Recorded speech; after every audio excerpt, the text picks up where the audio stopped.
In the final module readings for History 713, Paul Romer analyzes the economic models which explain the industrial growth of the United States. He compares the differences between several models of economic theory, including neoclassical theories of interaction between technology and conventional inputs such as capital, labor, and human capital, with those of new growth theory of two types of production inputs, which can be called ideas and things, and that's at pages 203 to 4. Insofar as his own analysis, Romer indicates that the unique combination of abundance of resources, large homogeneous markets, and a transportation system and commercial infrastructure led to industrial growth in America. Turning back to Module 1 of this course and the idea of sewing machines, Alfred Chandler notes that through new technologies, old industries were transformed and new industries were created. Significantly, amongst other items, he notes that new mass-produced office, agricultural, and sewing machines quickly came on the market, as did heavy machinery for a wide variety of industrial uses at page 81. Similarly, Romer looks at the textile industry and comments that the sale of textile machines to other textile firms and manufacturing enterprises contributed to this growth. The proliferation of specialized machine tools was, quote, limited only by the extent of what came to be a very large market. And that's at page 205. According to March Mitchell in his article, Wendell Berry is often seen as a free market opponent. However, Mitchell argues Berry is more anti-industrial market or total economy, as it lacks a moral virtue component which is found in a smaller agrarian culture that grounds the free market in the practice of virtue. For Berry, the result of various crises are the result of a, quote, crisis of character in which we refuse to see the world as it is. And that's at page 131.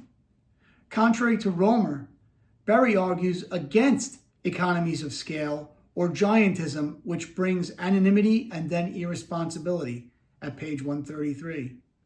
Indeed, Mitchell cites Belloc, who, quote, insists that the craftsman who owns his own tools is very different from the man who owns shares in a corporation, page 140. Mitchell quotes Belloc to state, as a craftsman at his work, he is in full control, personal and alive. As a shareholder, his control is distant, indirect, and impersonal. And that's at pages 140 to 141. Stephen Watts wrote at page 62, after the serious economic dislocations forced by the Great Depression and World War II, Americans rushed to enjoy a vast array of goods.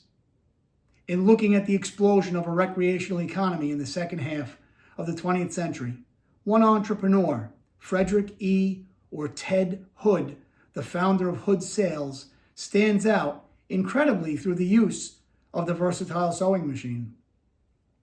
Hood grew up around sailmaking as his father was a sailmaker. In an article from the New Yorker magazine, Hood quoted, he borrowed his grandmother's 50-year-old sewing machine, installed it in his bedroom, and hustled up some orders, and that's at page 31. However, it was his own notion about market forces which was so telling as to Hood's eventual success in business. He stated, if my formal training was limited, my hands-on experience in sailmaking was more extensive. With the impulsiveness of youth, I decided to let the marketplace decide if I were a sailmaker or not. My parents did not discourage me from following this entrepreneurial road with an uncertain path for anyone just starting out. Hood's sales expanded during the 1960s as he opened sail lofts across the world. Yet while the business expanded to satellite lofts, they still had to get the sales from Hood. Michael Leavitt states, Hood's sailmakers predominated in business from about 1958 to 1983. By weaving his own polyester or Dacron sailcloth, Hood made better sales than everyone else. Not incidentally, his sales were on every America's Cup Defender from 1962 to 1977, and that's at pages 11 to 12.